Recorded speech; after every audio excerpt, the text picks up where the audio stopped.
Si Kiyoshi ay isang cultured chicks lover na gustong sumilip sa mga batang babae na nagpapagana ng kanilang mga golden sprinkler ngunit siya ay nahuli at ipinadala sa bilangguan. Gayunpaman ang kanyang kalunos-lunos na birhen na buhay ay napalitan ng ang kanyang mga bilanggo ay mga busty at freaky na mga batang babae na gustong parusahan siya ng may kasiyahan habang buhay. Ngunit bago ito ay isang normal na araw sa paaralan kung saan 5 lalaki na kaka-enroll lang ang tanging dude sa paaralan na minsan ay isang all-girls school. Dahil sila ay mga degenerate virgins gusto nilang magsimulang makipag-usap sa mga babae at sana ay makakuha ng ilang jiggle actions. Sa pagkakaroon ng sapat na pagkakaroon ng tuyong at tsara sinabi ni Kiyoshi sa mga batang lalaki na kakausapin niya ang isa. Sinusubukan ng mga lalaki na pigilan siya ngunit ginagawa niya ito. Gayunpaman siya ay kinakabahan hindi alam kung ano ang sasabihin sa mga feline species. Ngunit bago siya makapagsalita ng anuman inilayo ng isang batang babae ang mga babae mula sa kanya na huminto sa kanyang pakikipag-ugnayan. Habang kinukutya ng mga lalaki si Kiyoshi dahil sa kanyang kabiguan sinabi ng babae sa 2 babae na sinubukang kausapin ni Kiyoshi na pinapanood sila ng isang grupo na tinatawag na Underground Student Council at hindi sila dapat makipag-usap sa mga lalaki kapag may mga uwak.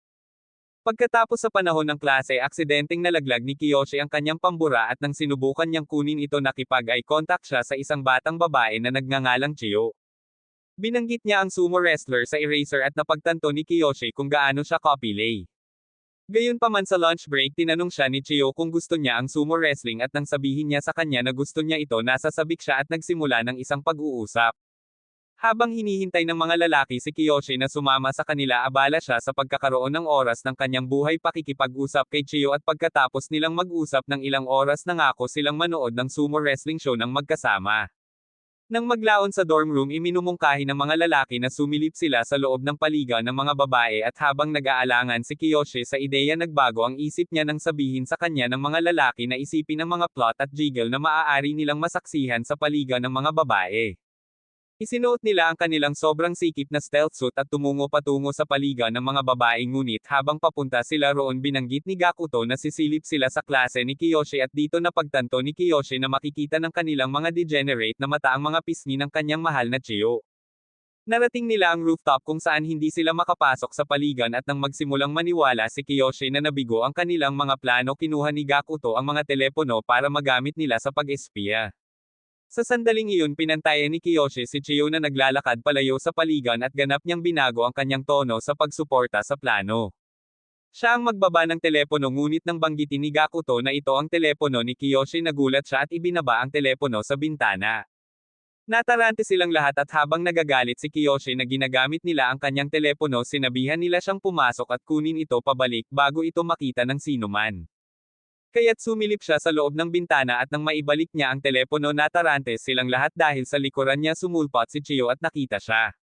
Iniisip ni Kiyoshi at ng mga lalaki sa kanilang sarili na tapos na ang kanyang buhay ngunit tinawag siya ni Chiyo sa pangalan ng kanyang kaibigan at dito napagtanto nila na si Chiyo ay maikli ang paningin at ang kanilang plano ay patuloy pa rin.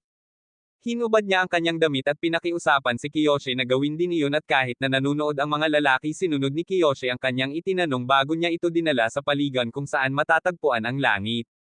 Dahil sa pagkakaisa hinubad ng mga lalaki ang kanilang mga damit at nais na sumali ngunit biglang nagsimulang lumitaw ang mga uwak at umatake sa kanila.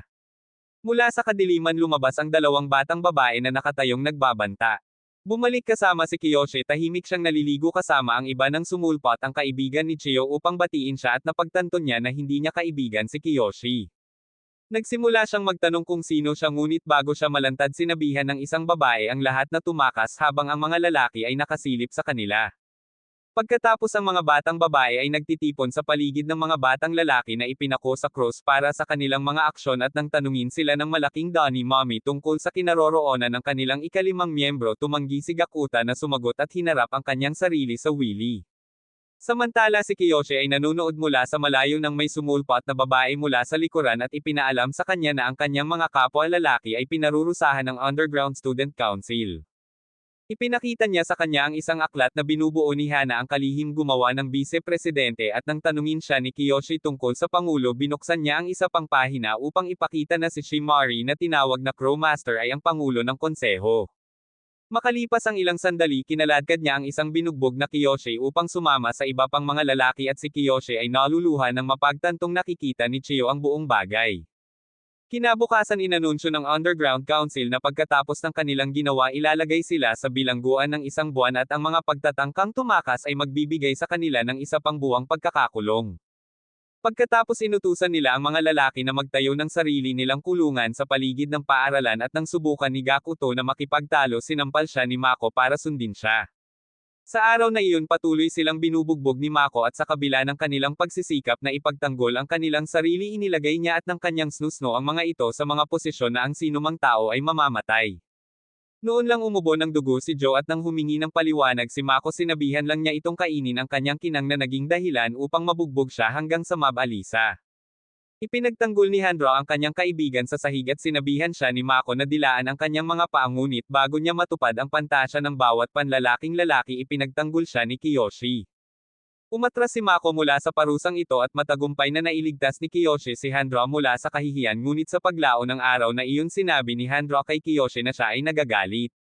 Nang tanungin ni Kiyoshi kung bakit pinagkaguluhan siya ng mga lalaki na nagsasabi na dapat niyang isipin ang sarili niyang negosyo habang sila ay ganap na nakrim at pinangungunahan ng isang mommy na may malalaking milker na siyang pinapangarap ng bawat lalaki. Habang si Kiyoshi ay naiinis sa una siya ay tumiklop kinabukasan at ganoon din ang reaksyon sa pang-aabuso ni Mako at lahat ng iba pang mga lalaki ay nakikiusap din sa kanya na sukal sila ng kanyang snusnu. Gayunpaman napansin ito ni Nari at nagpadala ng mga reinforcement sa hugis ni Hana ang sekretarya upang magdagdag ng isa pang dimensyon sa mga parusa.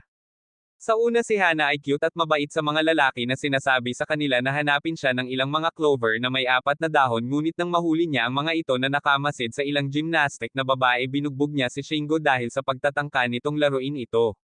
Nang maglaon nang makuha nila ang mga clover nakahanap si Hana ng isang 3-leaf clover sa gitna nila at binugbog silang lahat ngunit hindi tulad ng beatdown ni Mako hindi natutuwa ang mga lalaki sa mga pambubugbog ni Hana lalo na't nagsusuot ito ng legging sa ilalim ng kanyang palda. Inutusan ni Hana si En na maghanap ng higit pang mga clover na may 4 na dahon at sa kanyang paghahanap nakahanap si Kiyoshi ng isang sanggol na ibon sa sahig malayo sa pugad nito. Umakyat siya sa isang puno upang ibalik ang ibon at nang tumingin siya sa bintana naroon si Chiyo at sinabi niya sa kanyang sarili na hindi siya naniniwala na ang isang sumo lover tulad ni Kiyoshi ay hindi masamang tao. Tinanong niya siya kung sumilip siya noong isang araw at habang gustong sabihin ni Kiyoshi ang totoo binago niya ang paksa at ipinangako sa kanya na manood siya ng sumo wrestling sa kanya sa kabila ng kanyang sentensya sa pagkakulong. Samantala ang mga lalaki ay nakahanap ng isang 4-leaf clover at nang magbanta si Hana na putulin ang kanilang mga baby makers nagsimula silang magyakan tungkol sa kung paanong ang tunay na 4-leaf clover ay ang mga kaibigan mo sa daan na nagre-resulta sa pagbugbog sa kanila. Sa sandaling iyon lumitaw si Hana sa ibaba ng Kiyoshi at dahil hindi niya nakikita si Kiyoshi sa itaas niya iniisip niyang nag-iisa siya. Hinubad niya ang kanyang leggings at nagsimulang umihi dahil hindi niya ito mapigilan ngunit lumipad ang isang uwak sa harap ni Kiyoshi na naging dahilan upang matamba siya sa ibabaw ni Hana. Napunta siya sa harap niya na naging dahilan upang maglabas si Hana ng screen na nag-aalerto sa lahat ngunit nang hilingin ni Miko kay Kiyoshi na ipaliwanag ang kanyang sarili inutusan ni Hana si Kiyoshi na itikom ang kanyang bibig dahil sa kahihiyan. Pinabalik ni Miko ang mga lalaki sa bilangguan at doon binati ng mga lalaki si Kiyoshi dahil nagawa niyang paiyakan si Hana ngunit ang iniisip lang ni Kiyoshi ay ang pangako niya kay Chiyo tungkol sa kanilang sumo date. Samantala si Mary ay nakikipag-usap sa punong guro ang kanyang ama si Kirihara tungkol sa mga batang lalaki na nasa bilangguan at habang si Kirihara ay pumanig sa mga lalaki bilang isang kapwa lalaki ng buwiter hindi sumasang-ayon si Mary tungkol sa pagtanggap ng mga lalaki sa paaralan. Natapos si Kirihara sa pagtatalo ng kanyang anak na babae ngunit inutusan si Mary na bigyan ng mga araw ng bakasyon ang mga lalaki sa katapusan ng linggo. Nang maglaon habang binabantayan ni Miko ang mga lalaki si Mary ay sumulpot upang ipaalam sa kanila na kung kumilos sila bilang mabuting mga bilanggo bibigyan sila ng 3 oras na kalayaan sa katapusan ng linggo. Pagkatapos marinig ito ang mga lalaki ay nasa sabik at nakita ni Kiyoshi ang kanyang pagkakataon na matupad ang kanyang pakikipag-date kay Chiyo. Sa sandaling iyon itinulak siya ni Joe pababa at nang tanungin ni Kiyoshi kung bakit sinabi sa kanya ni Joe na halos matapakan niya ang kanyang mga langgam. Nakita nila na si Joe ay may mga langgam bilang kanyang mga kaibigan ngunit sinabihan siya ni Miko na bumalik sa trabaho. Pagkatapos ng bumalik si Mary upang makipag-usap sa punong guro wala siya roon ngunit nang makita niya ang screen ng kanyang computer nakita niya ang espesyal na video ni Nia Khalifa at Johnny Sin. Dahil doon binalika ni Mary ang mga lalaki habang nagpapahinga sila at inutusan silang magpatuloy sa pagtatrabaho o magtatrabaho sila sa katapusan ng linggo. Sinubukan ni Kiyoshi na makipag-ayos at nauwi lang sa paghampas ni Miko. Napadpad siya sa sahig at napagtanto na maaaring mabaigo ang kanyang mga plano sa pakikipag-date tulad ng mga langgam kailangan niyang maghukay ng butas para makatakas. Kinabukasan habang ginagawa ng mga lalaki ang kanilang mga regular na aktibidad kapag oras na para itapon ang basura masigasig na nagboluntaryo si Kiyoshi na ilabas sila. Nang makarating siya sa pagtatapon ng basura lumingalinge siya sa paligid upang makitang maaliwalas na siya at nagsimulang mapuno ng Shawshank at naghukay ng butas sa loob ng shed para makatakas siya. Nang lumabas si Kiyoshi tumangala siya para makita si Chiyo na sinusubukang makipag-usap sa kanya. Sinubukan niyang maghagis ng tala sa kanya ngunit kapag nabigo siya isinulat niya sa isang papel na nagsasabi sa kanya ng schedule ng kanilang petsa na panabik na sinang-ayunan ni Kiyoshi. Pagbalik niya sa trabaho binati siya ni Gakuto na binugbog ni Miko dahil sa pagkakamali ni Kiyoshi. Nang maglaon sinubukan ni Kiyoshi na humingi ng tawad kay Gakuto at mukhang wala siyang pakialam sa pagtama sa pagkakamali ni Kiyoshi. Ngunit pagkatapos pumunta siya kay Kiyoshi at iniharap sa kanya ang tala na ibinato ni Chiyo sa kanya na ipinahayag kay Kiyoshi na alam niya ang tungkol sa kanyang plano. Matapos ang pagbubunyag na ito si Gakuto ay patuloy na lumalapit kay Kiyoshi sa shower na parang siya si Didi at kahit na nag-post na parang sumo na ikinatakot ni Kiyoshi na maaaring agawin siya ni Gakuto sa mga babae. Nang muli siyang maghukay ng kanyang butas sumulpot si Hana upang harapin siya at inakusahan siyang sinabihan niya ang iba tungkol sa nangyari sa pagitan nila. Tiniyak sa kanya ni Kiyoshi na hindi niya sinabi sa sino man ang tungkol sa pagkakita sa kanya na umihi ngunit hiniling ni Hana sa kanya na patunayan ito sa pamamagitan ng pagbabalik ng pabor sa pamamagitan ng pag-ihi sa kanyang harapan. Sinubukan niyang makipagtalo ngunit nang magbanta siya na punan ang mga butas ng kanyang plot pumayag siyang gawin ito. Sa shed si Hana ay yumuko sa harap ng kanyang pandiya upang makita niya itong hagupitin at gawin ito. Ngunit bago niya makita ang halimaw lumitaw si Gakuto hinahanap si Kiyoshi. Matapos siyang iwan ni Hana pumasok si Gakuto sa loob ng shed at dito napagtanto ni Kiyoshi na kailangan niyang gumawa ng isang bagay para mapatahimik si Gakuto. Gayunpaman nag-aalok si Gakuto ng kanyang tulong kay Kiyoshi sa paglabas ng paaralan.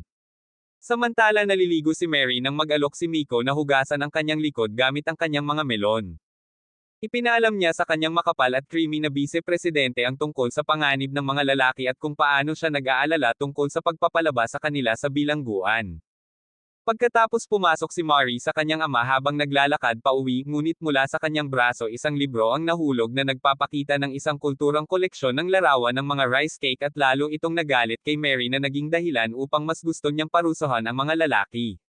Sa kulungan sina Kiyoshi at Gakuto ay naglalaro ng X at O habang tinatalakay ang kanilang plano at nang ituro ni Gakuto kung paano aabutin ng 3 oras si Kiyoshi para matapos ang petsa nakaramdam si Kiyoshi ng pessimistic tungkol dito. Gayunpaman may plano si Gakuto at mula sa laro inihayag ang balangkas ng gusali ng paaralan kung saan may plano si Gakuto na gambolain ang mga batang babae na makita ang pagkawala ni Kiyoshi ngunit sinabi niya kay Kiyoshi na handa siyang tulungan siyang makatakas kung handa siyang bilhan siya ng ilang limitadong edisyong figurine. Kinabukasan ng si Kiyoshi ay nagtatapon ng basura tulad ng dati si Gakuto ay lumitaw sa galit na pinagalitan si Kiyoshi sa pagpasok sa kanya ng problema para sa kanyang mga pagkakamali. Nagsimula silang mag-away at nang mamagitin si Hana naghatid siya ng sipa na sumisira sa buong shed. Mabilis na pinamukha ni Hana na ito ang kasalanan ng mga lalaki at pinarusahan ni Miko ang parehong mga lalaki at ginawa silang pareho ng cream at sumisigaw sa sakit na ginagawa ang mga lonely losers tulad ng gusto mo na ikaw ang nasa kanilang posisyon. Inutusan niya silang ayusin ang shed silang dalawa lang at habang humihingi sila ng awa sa simula nagtawanan sila habang lumalayo ang mga batang babae na ngayon maaari silang malapit sa butas sa lahat ng oras. Sa sandaling iyon si Hana ay sumulpot upang umupo malapit sa kanila at kapag nagtanong sila ipinaliwanag niya na naroon siya upang patuloy na bantayan sila na sumisira sa kanilang mga plano. Tinawag niya si Kiyoshi at muli sinabihan siyang umihi sa harap niya at nang tumanggi siya binibigyan niya ito ng tsaa para mapabilis ang pantog. Nang bumalik siya sa Gakuto sinabi niya kay Kiyoshi na mayroon siyang ideya sa pamamagitan ng pag-rising up kay Hana upang gawin itong tiklop at masunurin sa kanya. Sinubukan ni Kiyoshi na pigilan siya ngunit ginagawa pa rin ito ni Gakuto at nang ibinugin niya ang kanyang makajos na wrist kay Hana na uwi ito sa pagsuntok niya sa tiyan. Nang umatras si Gakuto napansin niyang kailangang umihi si Kiyoshi at ipinaalam niya ito kay Hana. Pinakiusapan siya ni Kiyoshi na tumahimik ngunit huli na at pinayagan siya ni Hana sa banyo. Sa kanyang pagpunta roon patuloy na sinusundan ni Hana si Kiyoshi kaya sinubukan niyang tumakas at nagkulong sa banyo ngunit nagawa ni Hana na tumalon sa booth na nagbibigay sa kanila ng privacy para sa Golden Sprinkler. Pinipilit niya itong manatiling tahimik habang hinahampas niya ito sa kanyang harapan ngunit sa awa ng mga Diyos ng anime nadula si Hana at nalaglag ang pantalon ni Kiyoshi nang ibinaba niya ang kanyang sarili sa mukha ni Hana. Samantala umiinom ng tubig si Miko nang marinig niyang sumigaw si Hana at pagdating niya doon nakita niya si Hana sa sahig na may tubig na ginto at maalat na Kiyoshi sa buong katawan. Tumakas si Kiyoshi mula sa pinangyarihan ng krimen at kalaunan ipinaalam ni Miko sa mga lalaki na mawawalan ng komisyon si Hana at pinuri ni Gakuto si Kiyoshi sa anumang ginawa niya dahil ngayon matutuloy na ang kanilang plano.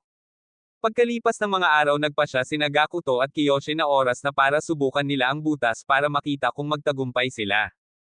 Pagkatapos ng wala na si Hana paminsan-minsan lang nagsusuri si Miko at kapag wala na siya lumabas si Kiyoshi mula sa butas.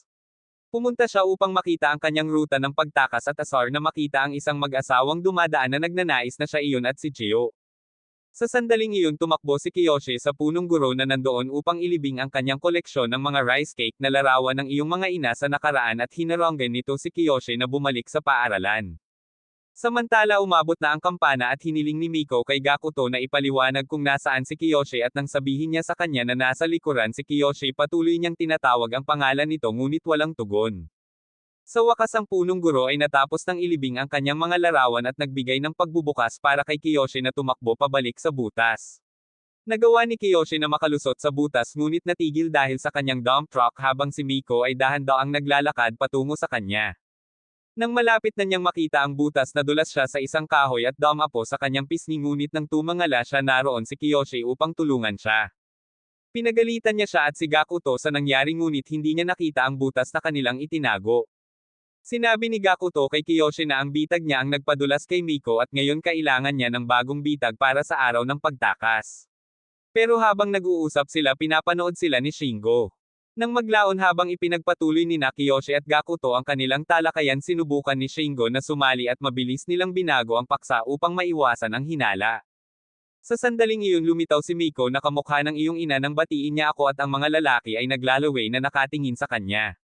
Ipinaalam niya sa mga lalaki na bukod kay Kiyoshi na humingi ng diksyonaryo si Jugo ay humingi ng ant farm at Gakuto na humingi ng tape recorder ang mga kahilingan ng iba ng Jack of Materials at ang Johnny Sins DVD specials ay tinanggihan.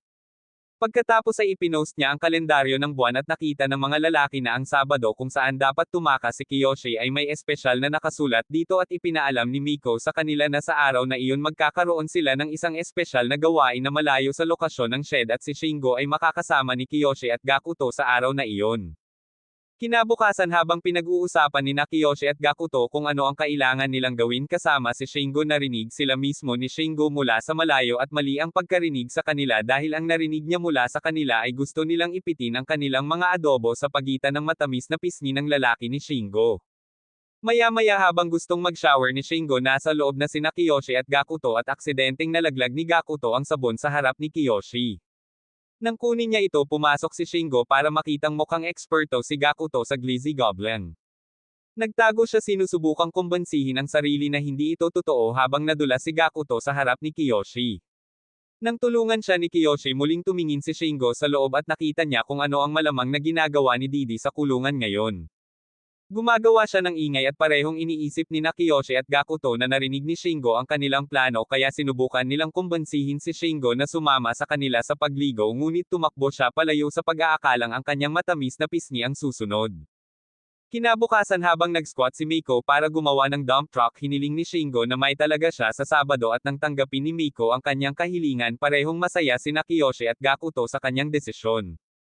Kinabukasan tumungo si Kiyoshi sa kanyang itinalagang poste para tingnan kung paano siya makakalabas mula roon patungo sa butas nang hindi napapansin ngunit sa loob may nakita siya. Samantala si Gakuto ay malapit sa butas nang marinig niya ang boses ni Kiyoshi mula sa manipis na hangin ngunit nang tumingin siya sa ibaba nakita niya si Kiyoshi sa drain. Ipinaalam niya kay Gakuto na ang drain ay nagdudugtong sa mga banyo at sa butas at bumalik si Kiyoshi sa banyo. Sa kanyang pagpunta roon dumaan siya sa Shingo na nagsasabi sa mga lalaki tungkol sa kung paano niya nakita si Kiyoshi na binigay kay Gakuto ang schnitzel ng bilangguan at naasar ito kay Kiyoshi nang malaman na nagkamali si Shingo. Sa sandaling iyon sumulpot si Miko upang pag-alitan ang mga lalaki at ipinagpatuloy niya ang kanyang pag-eehersisyo sa pamamagitan ng pag-squat ngunit sa ilalim niya pinaupo siya ni Kiyoshi sa lahat ng kanyang kaluwalhatian mula sa ibaba. Patuloy siyang nanunood habang tumutulo ang katas ni Miko sa kanya ngunit nang magpasya siyang umalis nadulas siya at aksidenteng natapakan ang plot hole ni Kiyoshi. Nang maglaon tinanong ni Miko si Kiyoshi kung ano ang ginagawa niya sa banyo ng ganoon katagal at habang sinusubukang takpan siya ni Gakuto sinaksak siya ni Shingo na nagsasabi na mayroon siyang almoranas. Lahat sila ay tumingin kay Kiyoshi at nakita na siya ay dumudugo mula sa likod at habang si Miko ay naiintindihan na siya ay may kondisyon ang iba pang mga lalaki ay nag-iisip na ang willy ni Gakuto ang gumawa noon.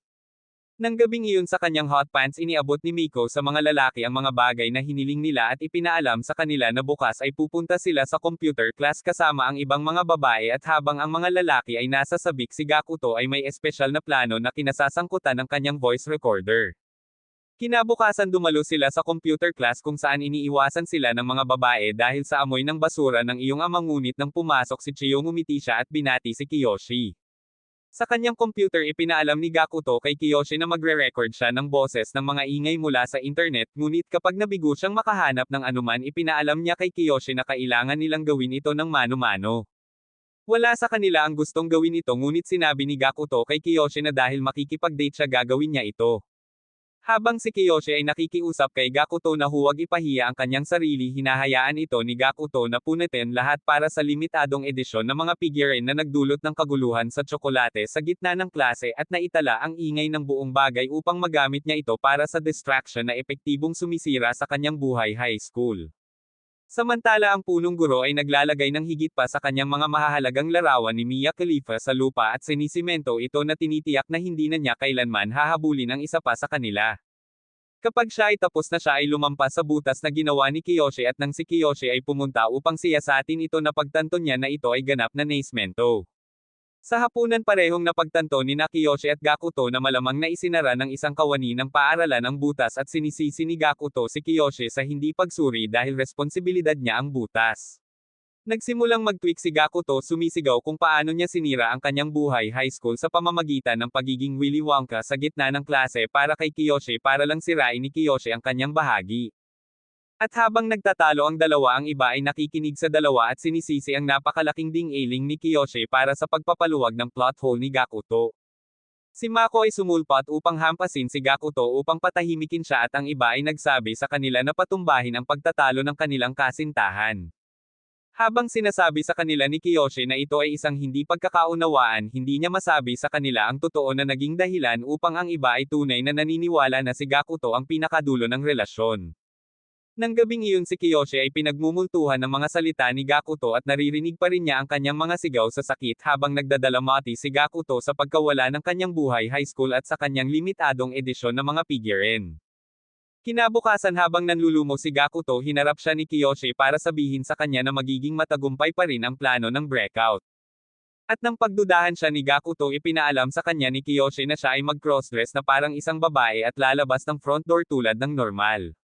Sinabi ni Kiyoshi kay Gakuto na makukuha niya ang uniforme sa pamamagitan ng pagnanakaw nito sa laundry room.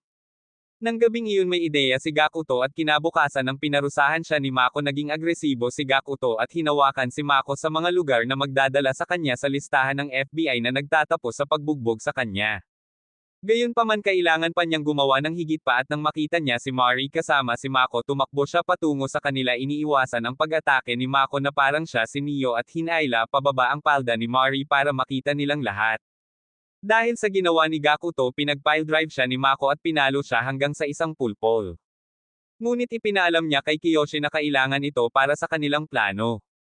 Nang gabing iyon humingi ng paumanhin si Gakuto kay Mako at nagsuot siya ng latex gloves bago bumunot ng nanginginig na pink na item mula sa kanyang mga drawer bilang parusa kay Gakuto. Pagkatapos ng bumalik si Gakuto sa bilangguan siya ay kalbo na ngayon at ipinaliwanag na pinarusahan siya ni Mako sa pamamagitan ng pag-ahit ng kanyang buhok ng buo. Ibinigay niya ang kanyang bag kay Kiyoshi at nasa loob ang kanyang buhok na magagamit ni Kiyoshi bilang wig para sa kanyang pagkababae at napagtanto ni Kiyoshi na sa buhok maaaring gumana ang plano. Kinabukasan nag-espiya sina Kiyoshi at Gakuto sa laundry room ng mga babae para kunin ang mga damit ng mga babae at si Kiyoshi ay nagtungo doon sa gutter. Sa itaas niya ay ang nakakatakot na mukhang laundromat na naglilipat ng mga damit at wala siyang plano para dito ngunit si Gakuto ang may plano. Si Gakuto ay nagsimulang magyakan sa kalbo at bilang kapwa kalbo sinabi niya sa laundromat na si Gakuto ay may mas magandang ulo. Kinukuha ng laundromat ang pain at pumasok si Kiyoshi sa loob upang maghanap ng mga damit. Pero doon na-distract siya nang makita ang purple na underwear ni Mako.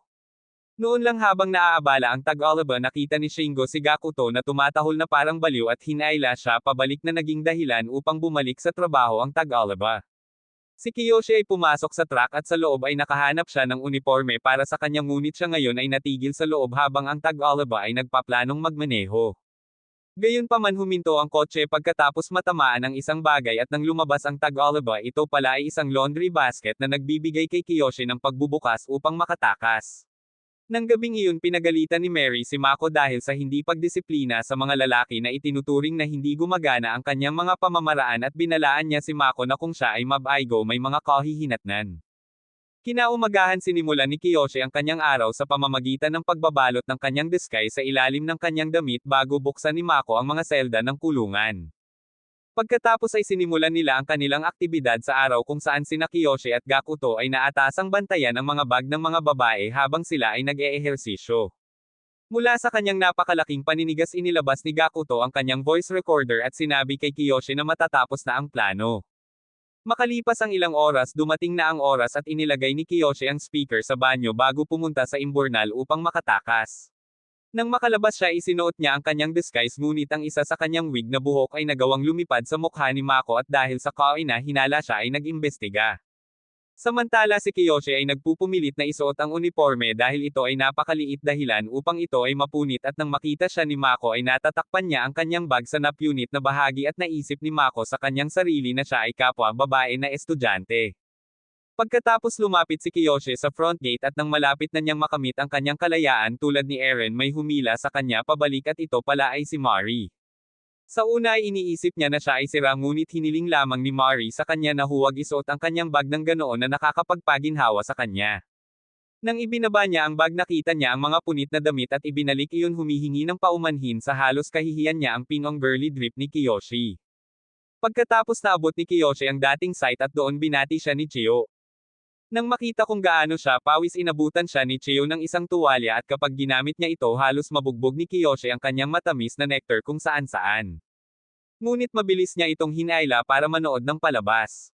Nag-set up sila ng picnic at nag-alok sa kanya si Chiyo ng ilang rice balls na masayang kinakain ni Kiyoshi kahit nakakakilabot ang lasa. Samantala kinumpronte ni Mako si Gakuto tungkol sa kawalan ni Kiyoshi at nang sabihin niya sa kanya na nasa banyo si Kiyoshi siya mismo ang pumunta upang tingnan ito. Sa loob ng speaker pinindot ni Gakuto ang isang button na naglalabas ng tunog na tila nakikipaglaban sa mga demonyo si Kiyoshi doon at iniwan siya ni Mako. Bumalik sa petsa si Chiyo ay humingi ng larawan kay Kiyoshi at habang masaya niyang tinanggap na pagtanto kung paano sila parang mag-asawa nagsimulang sumakit ang kanyang tiyan. Pumunta siya sa banyo para gawin ang kanyang negosyo ngunit nang wala na siya aksidenteng natapon ni Chiyo ang ilang tsaa sa kanyang bag at nang tumingin siya sa loob nakita niya ang blazer ng isang babae sa loob. Pagkatapos nang bumalik si Kiyoshi sa pagkakaupo nagbago si Chiyo at tinawag siyang kasuklam-suklam bago umalis. Naguguluhan siya sa reaksyon nito ngunit nang mapagtanto niya ang nangyari tiningnan niya ang blazer at napagtanto niyang pag-aari ni Chiyo ang blazer na ninakaw niya. Dito napagtanto ni Kiyoshi na nagkagulo ng husto at pumunta siya sa istasyon ng tren na gustong tapusin ang lahat. Samantala tinanong ni Shingo si Gakuto tungkol sa kinaroroonan ni Kiyoshi at nang pumunta si Shingo sa banyo sinubukan siyang pigilan ni Gakuto ngunit lumilitaw na sinipa sila ni Mako at tinitigan ang sarili. Tinawag niya si Kiyoshi ngunit walang sumasagot at nang subukan ni Gakuto na pindutin ang kanyang buton walang ingay na lumalabas sa banyo kaya sapat na si Mako at sinipa ang pinto upang makita kung ano ang nasa loob.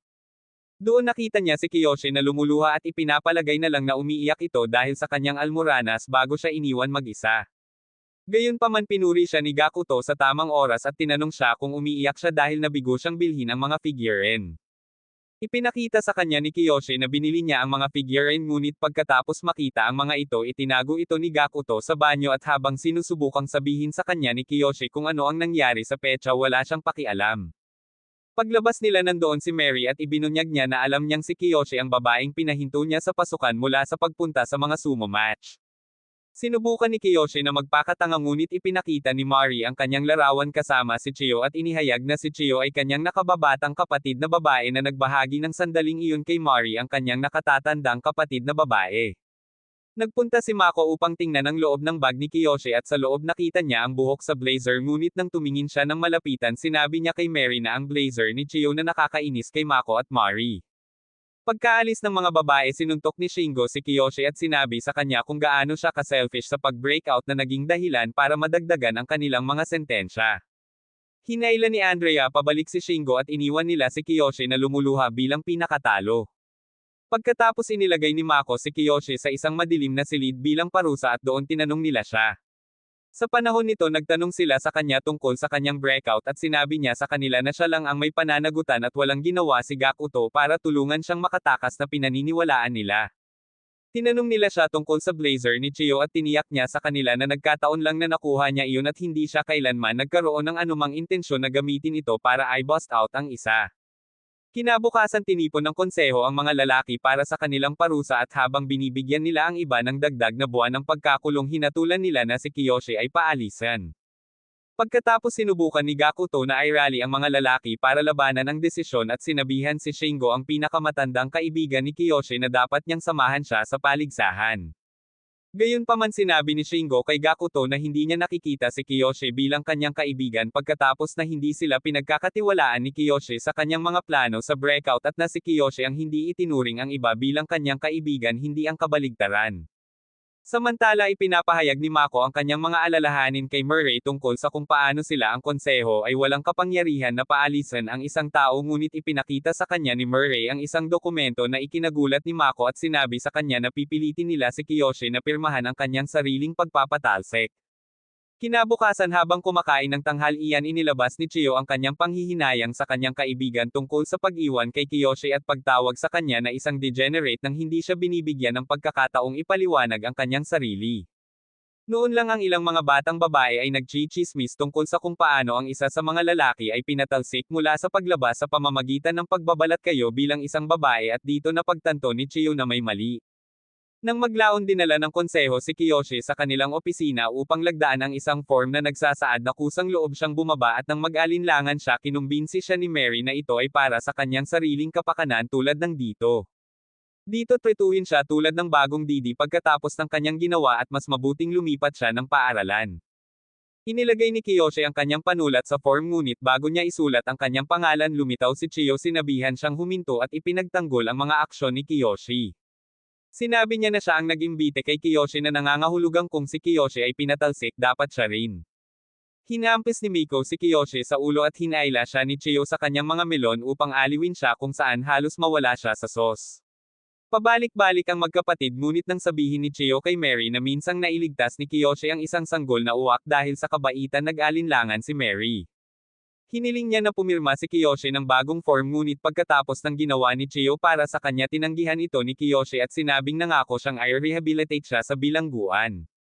Nang matalo sinabihan siya ni Mary na umalis sa silid at nagbanta si Chiyo na mag-drop out kung susubukan nilang muli. Nang maglaon habang dinadala ni Miko si Kiyoshi pabalik sa kulungan nasa isip pa rin niya ang pagsinghot sa mga melon ni Chiyo. Gayunpaman nang bumalik siya sa mga lalaki lahat maliban kay Gakuto ay tinatreto si Kiyoshi ng kakilakilabot habang pinalayas siya. Samantala bago maligo sinabi ni Mary kay Miko na pinaplano niyang hindi lamang paalisin si Kiyoshi kundi ang lahat ng mga lalaki sa paaralan. Kaya't sinimulan ni Miko na isulat ang mga kahinaan ng mga lalaki simula sa taniman ng langgam ni Joe hanggang sa talaarawan ni Andre kung saan isinulat niya kung gaano niya gustong masuffocate ng makapal na snusno ni Miko. Pagkalipas ng mga araw ang mga lalaki ay naatasang hatiin sa dalawa. Ang isa ay naglilinis ng mga palikuran at ang isa ay naglilinis ng silid ng imbakan. Ngunit habang gustong samahan ni Gakuto si Kiyoshi sa paglilinis ng palikuran pinilit siya ni Shingo na sumama sa kanila at iwanan si Kiyoshi na mag-isa para maglinis ng palikuran. Doon habang naglilinis si Kiyoshi napansin niyang may tao sa loob ng booth kaya hinintay niya ito ngunit paglabas niya ay si Hana pala. Dahil hindi komportable mabilis na pumasok si Kiyoshi sa loob para magsimulang maglinis ngunit kinulit siya ni Hana at sinabi sa kanya na sa susunod kapag puno na ang kanyang tangke gagawin niya sa kanya ang ginawa nito sa kanya at iyon ay ang bigyan si Kiyoshi ng ginintoang shower. Pagkatapos ay muling sumama si Hana sa mga babae at sinabihan siya ni Mari tungkol sa plano nilang paalisan ang lahat ng lalaki sa kanilang paaralan. Itinuro ni Hana na si Kiyoshi ay iniiwasan nang makita niyang naglilinis ng mga banyo ng mag-isa at si Shingo ang nagsisilbing pinuno ngunit dahil dito plano nilang gamitin si Shingo bilang kanilang sandata.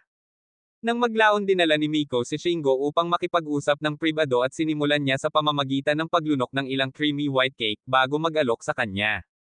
Kakainin niya ito na parang mabangis na hayop at hiniling ni Miko na maging especially iyan nila.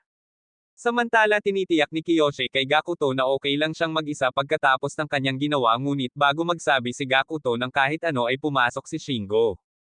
Umalis si Gakuto sa silid at nagsimulang umiyak na dama ang kasalanan ng pag-abandona sa kanyang kaibigan na si Kiyoshi.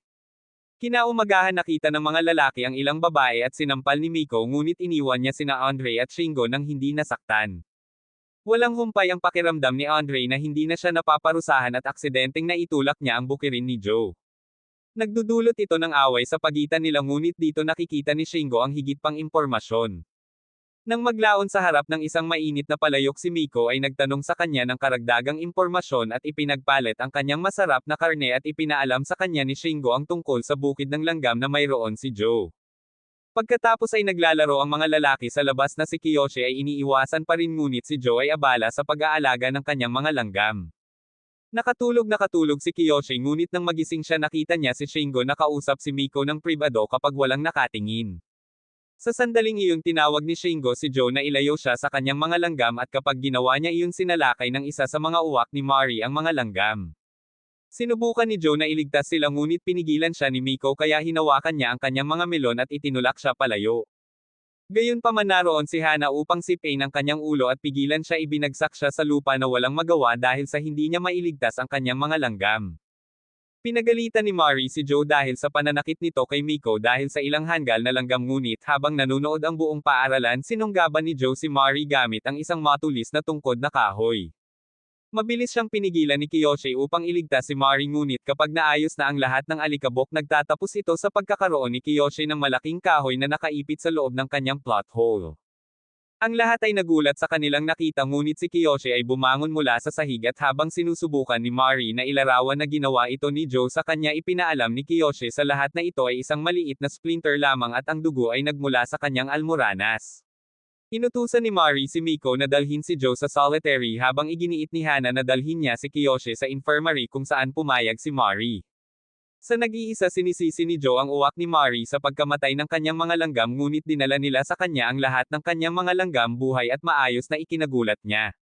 Ipinaalam sa kanya ni Mari na ang mga uwak ay may tinatawag na anteng kung saan naliligo nila ang kanilang mga sarili sa mga langgam upang isuot ang kanilang sarili sa pagtatago ng mga langgam bilang insecticide.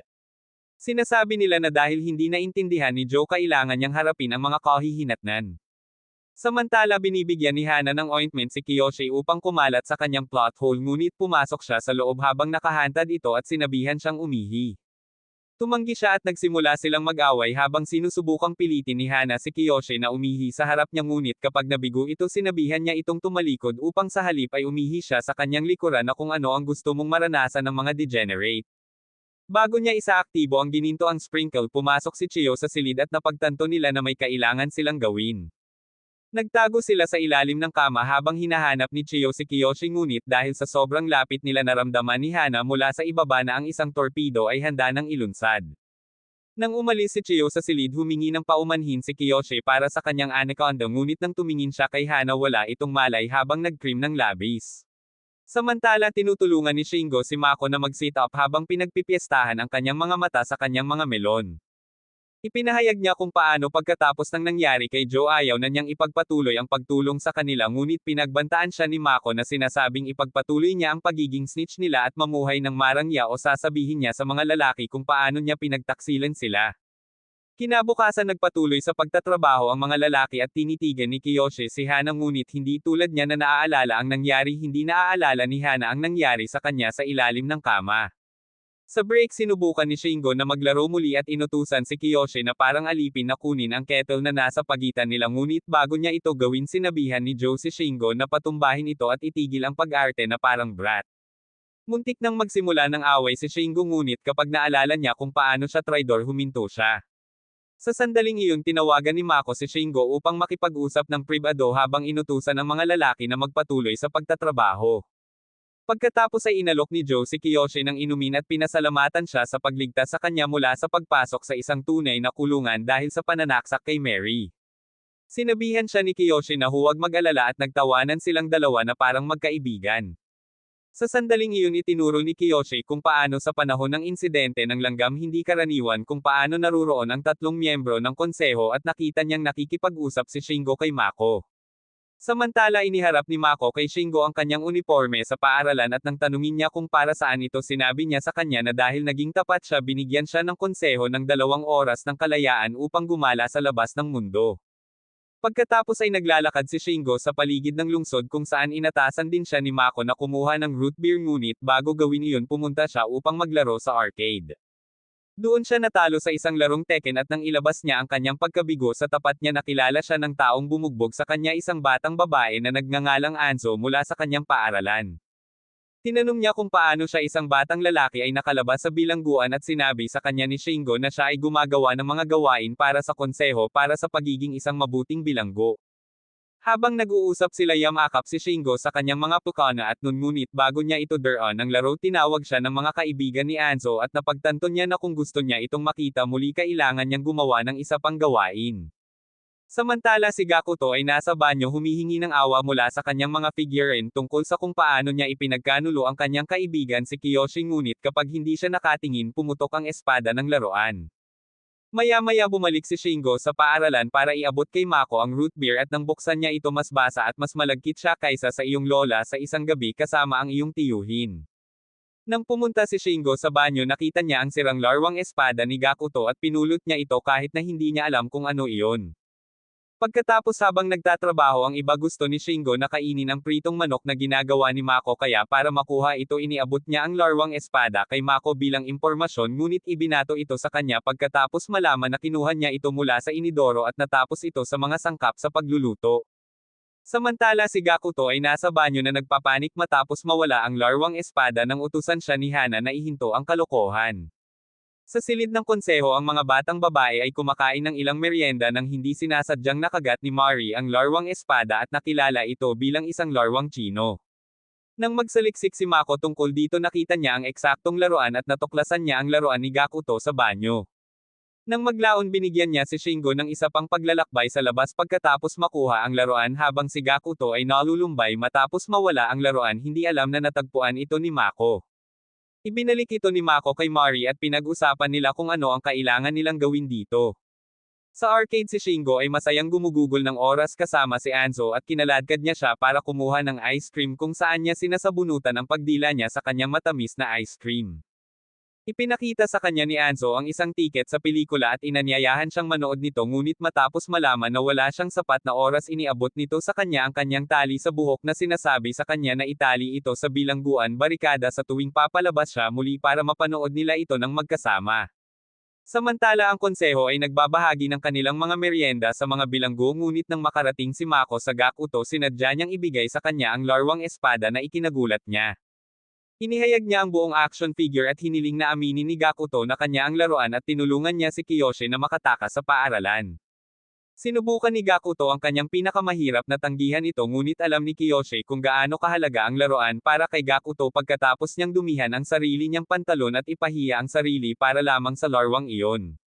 Nang makitang malapit ng masira si Gakuto inilagay ni Mako ang laruan sa lupa at pinatong ang kanyang matamis na pisngi dito na hinihiling na sana kami na lang ang maswerteng kabayo. Sa pagkakaroon ng sapat sinunggaban ni Gakuto ang laruan upang iligtas ito mula sa pagkabasag at ipinaalam ni Mako kay Mary na talagang kasangkot si Gakuto sa pagtakas ni Kiyoshi na magbibigay sa mga bilanggo ng mas maraming oras sa bilangguan. Gayunpaman sa sorpresa ng lahat itinaas ni Gakuto ang action figure at binasag ito sa sahig na nagsasabi na ang laruan ay hindi kanya. Kinuha niya ang merienda at lumayo ngunit nang subukan ni Kiyoshi na pasayahin siya nakita niyang lumuluha si Gakuto matapos sirain ang pinakamahalaga sa kanya. Pero okay lang si Gakuto dahil mas nakokonsensya siya dahil hindi siya makatabi ni Kiyoshi noong binyo-bully siya. Habang tinatalakay ng konseho ang kanilang kabiguan lumitaw si Shingo pagkatapos ng kanyang araw at nang makita niya ang espada sa sahig ibinuhos niya kung paano ito ang parehong espada na nakita niya sa sahig ng banyo. Nagulat si Mary nang marinig ito nang minsang kumagat siya sa espada at bumagsak siya nang malaman na ang kanyang hininga ay palaging amoy pisngi. Nang maglaon humingi ng tawad si Mako kay Mar para sa kanyang nakamamatay na pagkakamali ngunit nang tumanggi si Mary na gumawa ng anuman si Mako ay tumalon sa silid ng konseho na nagmamakaawa na paluan bilang kanyang parusa ngunit hindi siya pinansin ni Mary na lalong nagpasabik kay Mako. Samantala si Gakuto ay humingi ng paumanhin at inamin sa iba na siya ay kasangkot sa pagtakas ni Kiyoshi at si Shingo ay kumilos ng mataas at makapangyarihan tungkol dito na sinasabi na dapat nilang tretuhin si Gakuto na parang basura para dito. Gayunpaman sa kanyang sorpresa kapwa hindi sumang-ayon sina Andrea at Joe dahil hindi nalaman ng student council ang tungkol dito at hindi na sila naparusahan dahil sa pagbagsak ni Gakuto sa laruan. Sinubukan ni Shingo na guluhin sila na nagsasabi na si Gakuto ay abala sa pagsasaya sa laruan ng mag-isa sa banyo. Matapos marinig iyon tinanong nila si Shingo kung paano niya nalaman na ang laruan ay nasa banyo dahil walang nakakaalam tungkol sa lokasyon ng laruan. Ngunit mabilis na umiwas si Shingo sa tanong at umalis. Samantala nakaluhod pa rin si Mako na naghihintay sa kanyang parusa nang pumasok si Hana at inabutan siya ng isang pakete. Kinabukasan na bigla ang mga lalaki nang makita si Mako na nakasuot ng saradong uniforme na nakatikip sa kanyang mga melon at pisngi ngunit kahit na nakita na ito gusto pa rin ni Andrea na maparusahan siya. Sinadya niyang magkamali umaasang gagawin siya ni Mako na dilaan ang kanyang mga boto ngunit batid ang kanyang kahinaan hindi siya pinansin ni Mako at piniling parusahan ang iba iniwan si Andrea na nagnanais ng parusa mula kay Mako na mataas at tuyo. Gayunpaman ang kanyang bagong uniforme ay nahihirapang huminga si Mako at kinabukasan malapit na siyang mag-collapse nang iligtas siya ni Chiyo at ibalik siya sa silid ng konseho upang huminga. Doon nakahanap si Chiyo ng isang libro na naglalaman ng plano ng konseho na tanggalin ang mga dude na nagsusumamo ng sausage sa paaralan at nang pumasok si Mari mabilis na nagpanggap si Chiyo na parang walang nangyari at tumakbo palabas.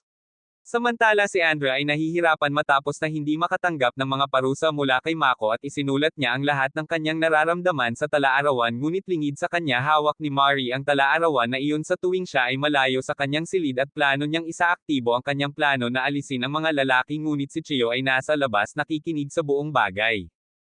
Pagkalipas ng mga araw si Andrea ay ganap na bumagsak matapos na hindi maparusahan ng ilang araw habang si Shingo ay binigyan ng pahintulot na lumabas muli at iniwan niya ang pagkakatali ng buhok sa barikada ng bilangguan bilang hudyat kay Anzo.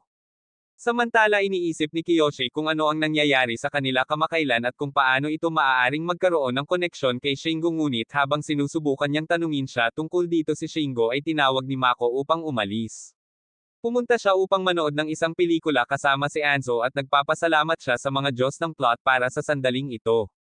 Bumalik sa paaralan ang mga bilanggo ay naglalakad nang dumaan sila kay Chiyo na naglalaro ng board game ngunit nang tumingin si Kiyoshi sa malapit nakita niyang may sinusubukang sabihin sa kanya si Chiyo.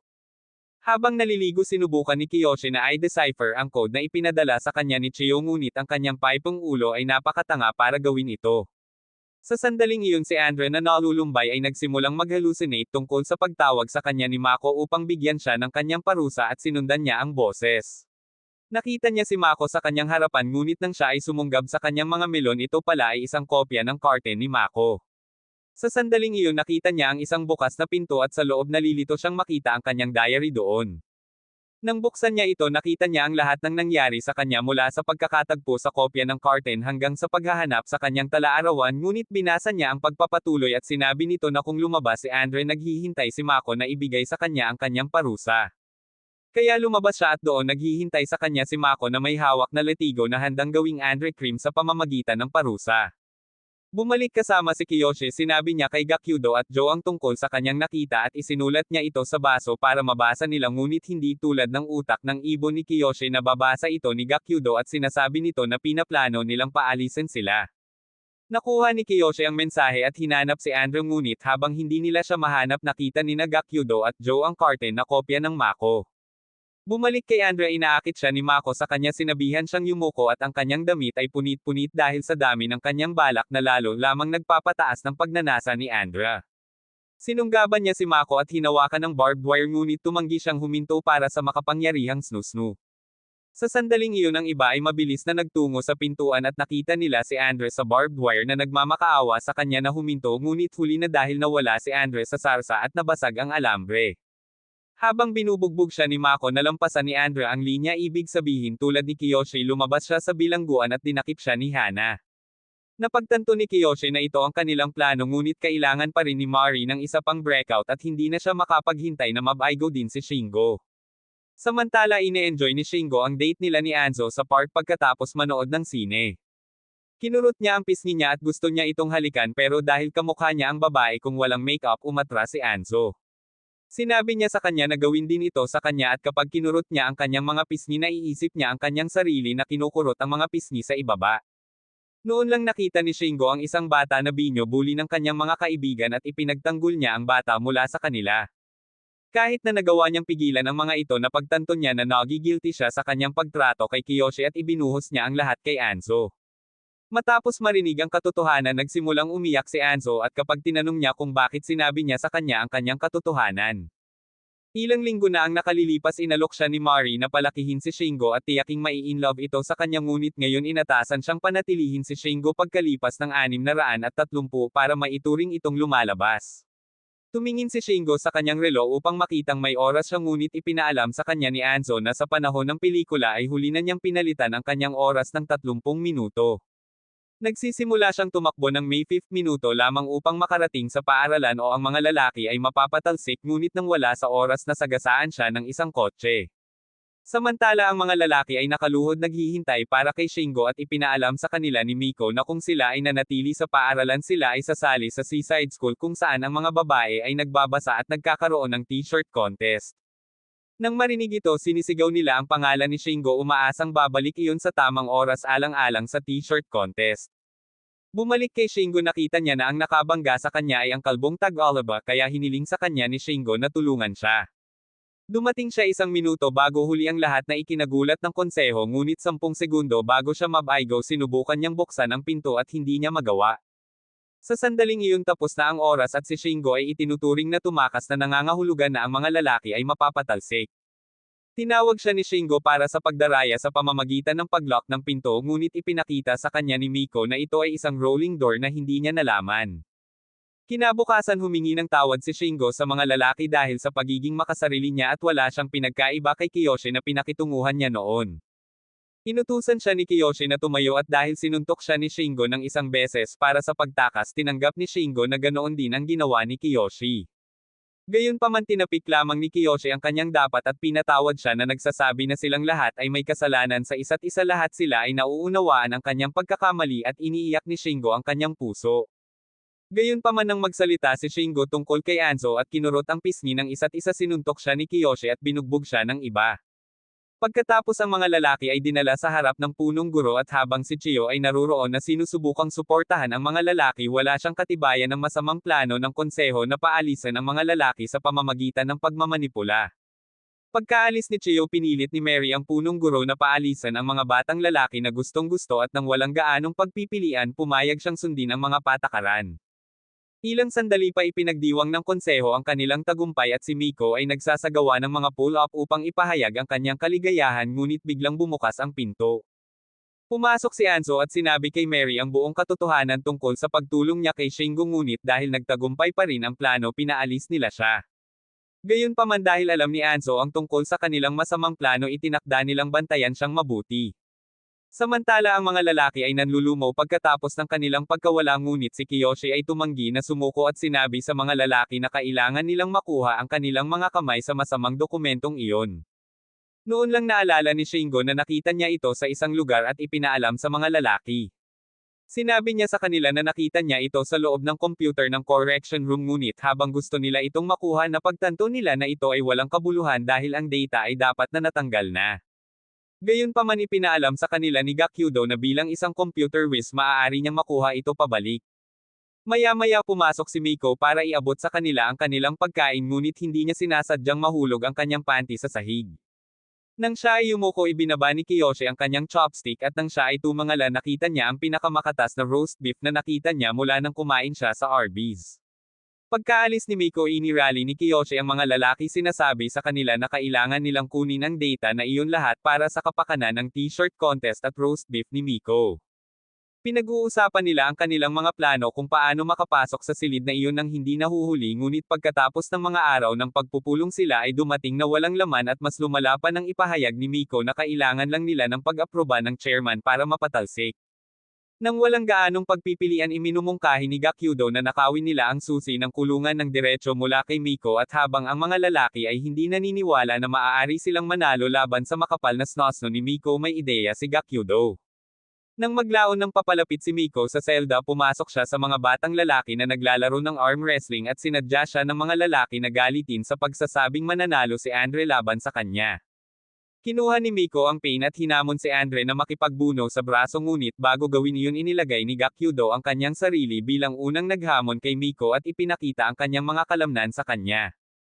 Gayunpaman madali siyang natalo ni Miko ngunit bago siya nakarating kay Andre si Kiyoshi ay humakbang bilang kanyang susunod na challenger. Napunta sila sa posisyon upang makipagbuno sa braso at nagpupumilit si Kiyoshi na hamanin ang lakas ni Miko ngunit bago siya manalo sadyang ginalaw ni Shingo ang mesa na naging dahilan upang matamba sila. Sa pagkakataong ito kinuha ni Gakyudo ang mga cell key mula kay Miko at naghahanda na pumunta sa correction room para kunin ang data. Habang hawak ang mga susi mangangailangan si Gakyudo ng 10 minuto upang mabawi ang natanggal na data kaya hinamon ni Kiyoshi si Miko ng isang beses sa isang bagong talahanayan. Sinimulan nila ang rematch at sa pagkakataong ito mas mahusay si Kiyoshi kaysa dati ngunit itinaas ni Miko ang kanyang lakas at sa isang kisap mata natalo si Kiyoshi nang wala pang 1 minuto na mas mahaba kaysa sa kung ano ang tatagal ng sinuman sa amin sa isang gabi kasama si Miko na iniwan ang Gakyudo na may 9th minuto lamang upang makuha ang data. Pagkatapos ay humakbang si Shingo sa hamon na bilhin ang mga ito ng mas maraming oras at sinubukan niya ang diskarte ng Yapong tungkol sa kung paano tinawag ang kanyang mga kamay na Finger Blaster 5,000 ngunit sinabihan siya ni Miko na isara ang kanyang bibig at magsimulang makipagbuno. Tumatagal siya sa ilalim ng 1 segundo binibigyan lamang si Gakyudo ng kalahating minuto ng oras ngunit humakbang si Joe upang hamanin si Miko. Kapag inihayag niya ang kanyang mga kalamnan hindi makapaniwala si Miko kung gaano siya kakulit at kapag sila ay nakikipagbuno sa braso siya ay noontog sa dingding na parang tumbleweed. Gamit si Andre bilang kanyang huling kalaban hinubad niya ang kanyang jacket handa na para sa isang labanan at kailangang bilhin ni Andre ang Gakyudo ng 7 minutong oras. Biglang napansin ni Miko na may buhok si Andre sa kanyang pepperoni at nawala ang kanyang focus. Nang magsimula ang labanan nagpupumilit siyang talunin si Andre dahil sa buhok at sa tuwing gagamitin niya ang kanyang buong kapangyarihan pinapahina siya ng buhok. Ginagawa nitong isipin ni Miko ang isang malungkot na puno sa desyerto naghihintay na may magtatapos sa paghihirap nito ngunit dahil dito binibigyan nito si Gakyudo ng mas maraming oras upang kunin ang data. Nagpupumigla sinimula ni Miko na insultuhan si Andre ngunit ang kanyang pagdura at pang-iinsulto ay lalo lamang siyang nagpapalakas.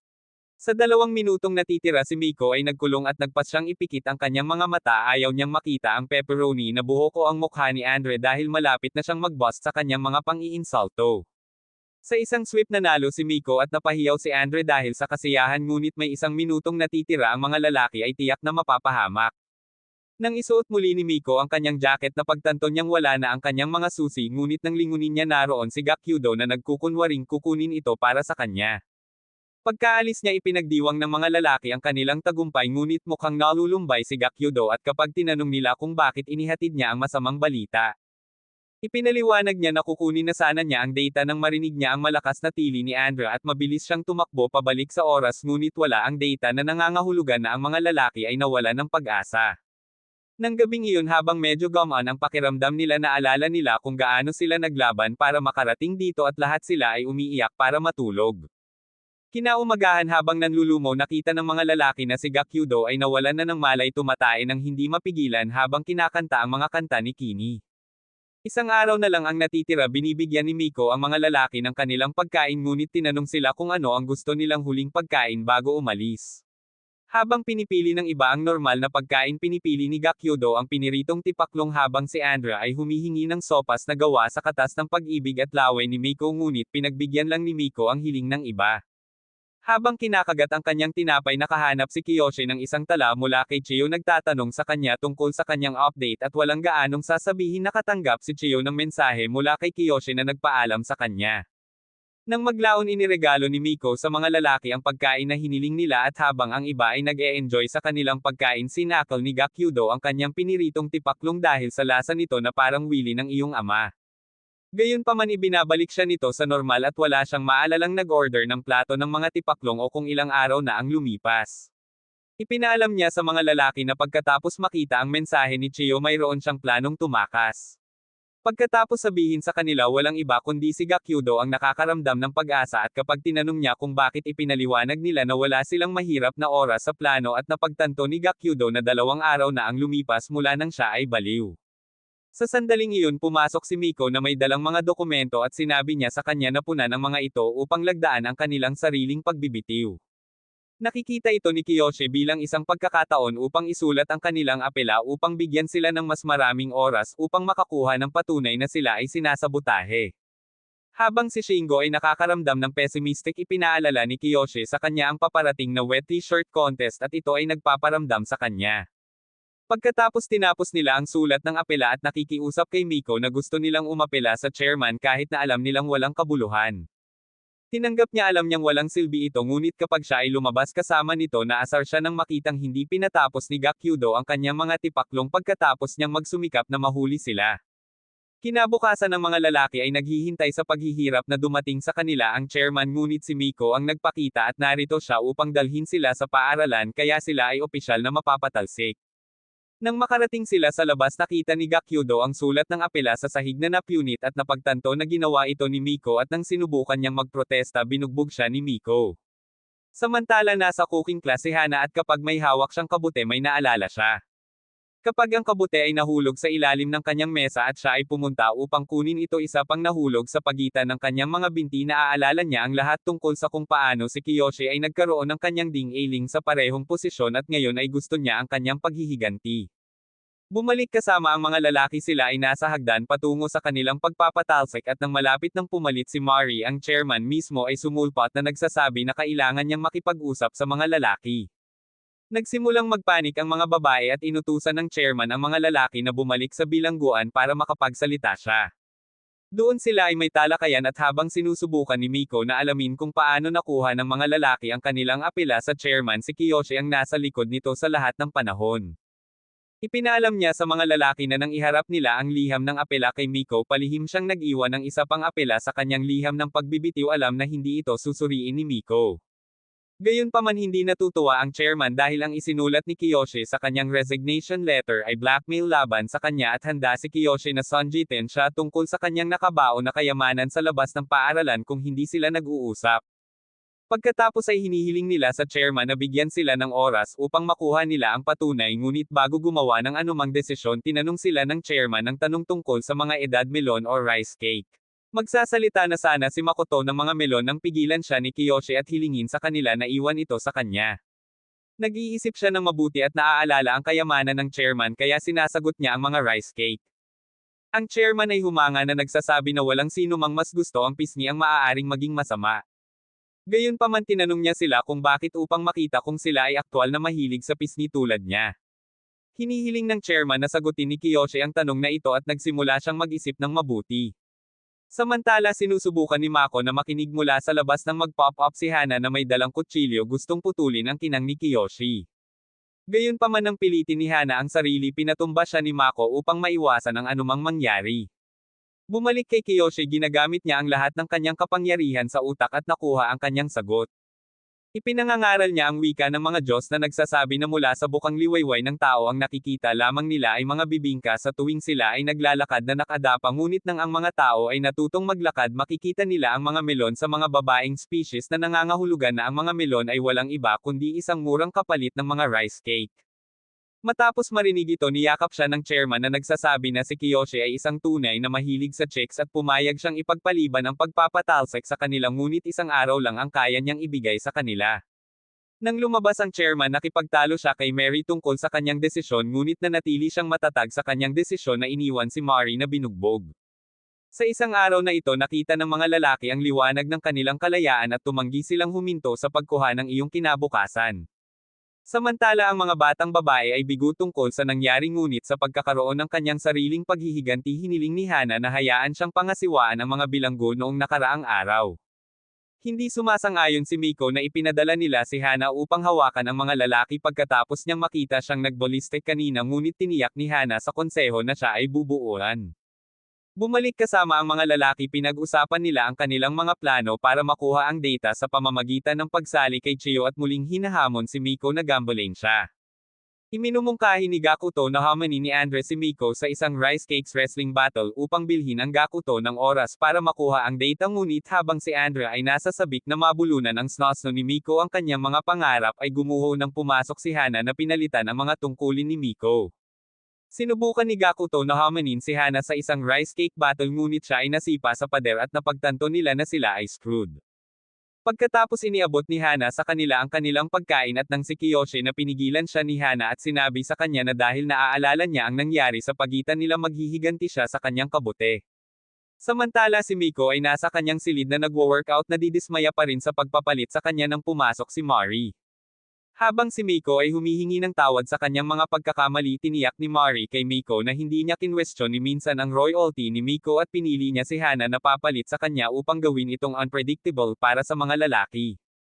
Gayunpaman may ibang trabaho si Mari para kay Miko at iyon ay ang palihim na pigilan ang anumang mangyari ngayong gabi dahil pinaghihinalaan niyang may plano ang mga bilanggo.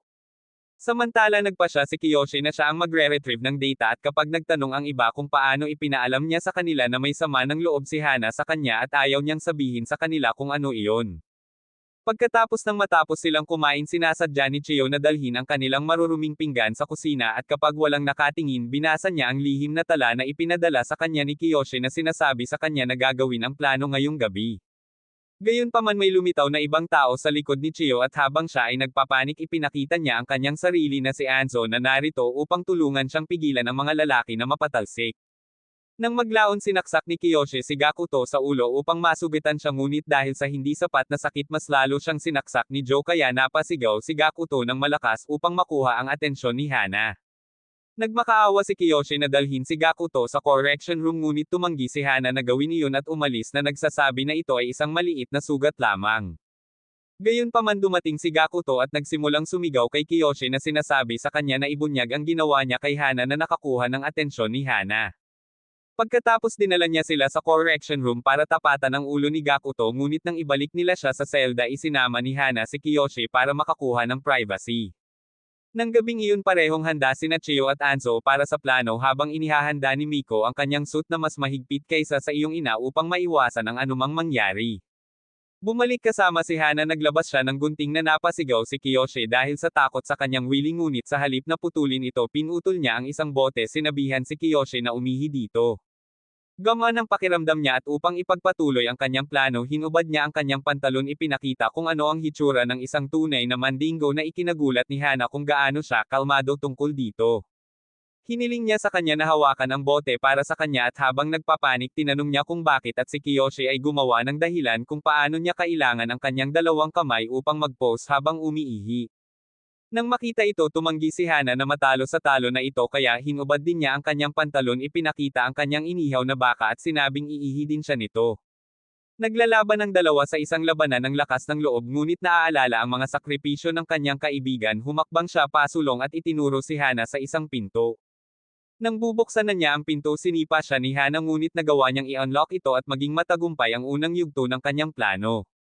Gayunpaman nang tumangala si Kiyoshi nakita niya ang medusa ni Hana at ginawa nitong schnitzel ang kanyang cocktail sausage.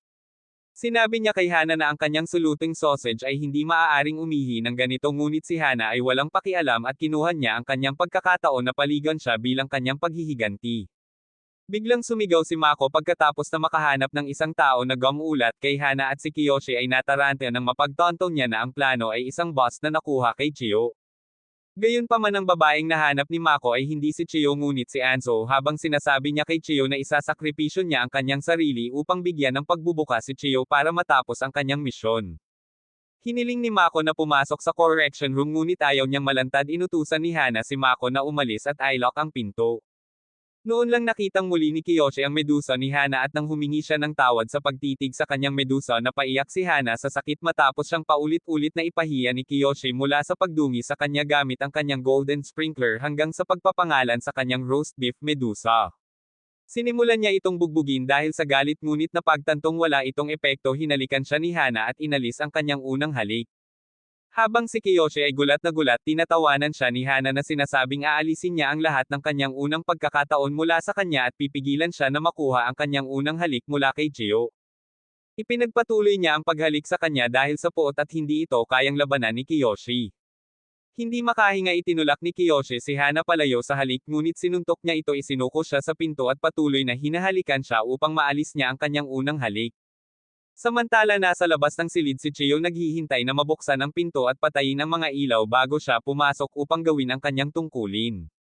Sa loob patuloy na hinahalikan ni Hana si Kiyoshi at napagtanto niya na ang mga halik ni Hana ay mga halik na makikita mo sa mga pelikulang romansa ngunit alam niyang kailangan niyang gumawa ng higit pa para matamba siya. Naging agresibo si Kiyoshi na ikinagulat niya na naging dahilan upang simulan niyang sabunutin at tanggalin ang kanyang medyas. At hindi napigilan ang sarsa binaha ni Hana ang sahig at damyugo ang kanyang ilong. Sa sandaling iyon sumilip si Chio sa bintana ngunit dahil na knockout si Hana nakita niya lamang ang tuktok na kalahati ni Kiyoshi. Pagkatapos ay binuksan ni Kiyoshi ang pinto at kinuha ito ni Chio bilang tanda para pumasok ngunit napagtanto na masama ang hitsura niya sinabi niya sa kanya na hindi pa ito nagpahinto kay Chio at ginasing din si Hana. Feeling doozy gusto nang umuwi ni Hana. Nang patayin ang mga ilaw nakita ni Chio ang kanyang tanda at pumasok siya sa loob. Samantala si Miko ay nagtatanong kay Anzo sa silid ng konseho at nang tumanggi si Anzo na makipag-usap sinalsal siya ni Miko gamit ang kanyang snosno dahilan upang maamoy niya ang karagatan ngunit tumanggi pa rin siyang magsalita. Iniisip ni Miko na si Anzo ay ganap na inosente ngunit pagkatapos pumasok si Mary at ipinaliwanag ni Miko ang buong bagay. Dahil malamig si Anzo naniniwala sila na inosente siya ngunit nagdududa pa rin sa buong sitwasyon. Sa sandaling iyon ibinalik ni Hana si Kiyoshi sa selda kung saan ipinaalam niya sa iba na ang unang bahagi ng kanilang plano ay isang tagumpay. Nakatanggap si Miko ng text mula kay Hana na gustong umuwi at malinaw na ang lahat ngunit hindi pa rin kumbinsido si Mary kaya iniutos niya na suriin nila ang bilangguan. Nagpunta si Miko upang tingnan ang banyo kung saan siya desperadong sinusubukang tanggalin ang kanyang suit at pumunta si Mary sa tanggapan ng pagwawasto. Habang walang tao nahanap niya ang bote na hawak ni Kiyoshi at naramdaman kung gaano ito kainit ngunit mabilis na tumakbo sa banyo matapos marinig ang sigaw ni Miko. Gayunpaman kailangan lang ni Miko na umihi at ipaalam kay Mary na malinaw na ang lahat at walang nagawa ang mga bilanggo kaya kumpiyansa si Mary noong gabing iyon na maayos ang lahat. Kinaumagahan ginasing ni Miko ang mga bilanggo sa huling pagkakataon pagkatapos ng lahat ng kanilang pinagdaanan. Dinala niya sila upang harapin ang konseho at ang chairman para sa kanilang pagpapatalsik ngunit habang binabasa ng chairman ang kanilang mga krimen nananatili silang tahimik. Habang ang ibang mga miyembro ng konseho ay nakakaramdam ng kumpiyansa si Miko ay nababahala tungkol sa isang bagay at hindi niya alam kung ano iyon. Sa sandaling iyon may nananakot sa mga babae sa paaralan hinahabol sila at binubugbog ng mga babae. Si Mary ay may kumpiyansa na kinukutya ang mga lalaki sinasabi ang kanyang huling palm ngunit si Kiyoshi ay tumingin sa kanya at sinabi na ang mga bilanggo ay nanalo. Sa mismong sandaling iyon napagtanto ni Miko na may mali at hinarap si Gakuto tinanong kung sino siya at nang magsimula siyang umubo napagtanto niyang si Joe iyon. Kapag tumingin silang lahat sa ilalim ng hoodie ni Joe ito pala ay si Chio sa buong panahon. Lahat sila ay nalilito sa mga nangyayari at ang kanilang mga ulo ay puno ng mga katanungan ngunit ang pinto ay bumukas at ang mga batang babae ay iniharap ang tunay na Gakuto sa kanilang harapan. Pagkaalis ng mga estudyante ipinaliwanag ni Gakuto sa mga miyembro ng konseho na noong gabi bago lumipat sila ng lugar at buong magdamag na kinukuha ni Gakuto ang data nang hindi nila nalalaman at nang dumating si Mary sa silid matagal nang wala si Gakuto dala ang data. Hinalungkat niya ang loob ng kanyang bulsa sa bilangguan at iniharap sa chairman ang isang pink na hard drive na nagsasabi na ang lahat ng patunay ng masasamang gawain ng konseho ay nasa loob nito. Ang chairman ay nag-rate nito ng maganda at binasa niya ang buong dokumento na pagtanto na ang lahat ng nangyari sa mga batang lalaki mula sa pag-atake sa Shingo breaking curfew ng tiyahin ni Joe ay manipulasyon ng konseho. Nagsimulang magsabunutan si Hana na pagtanto na ang kanyang dila na nabaluktot ay bahagi lamang ng plano at nahahalikan siya ni Kiyoshi ng walang bayad. Inatake niya si Kiyoshi ngunit bago niya ito hampasin tumalon si Mary upang harangan siya na sinasabi sa kanya na hindi siya o si Mako ang may kasalanan kundi sa kanya at sa kanya lamang. Nang magtanong ang chairman inamin ni Mary na totoo ang buong dokumento at sila ang nasa likod nito. Sa ibinigay na impormasyon pumayag ang chairman na parusahan ang konseho at ipahayag ang kalayaan ng mga lalaki. Dahil ang bilangguan na tinawag nilang bahay sa likuran nila at ang asul na pinasadyang suit sa kanilang balat ang mga batang lalaki ay lumabas sa bilangguan bilang mga malayang lalaki. Sa mga araw na lumipas ang mga lalaki ay nag-e-enjoy sa kanilang buhay nakikipag-date at kahit na nakikipagkilala sa mga bagong tao.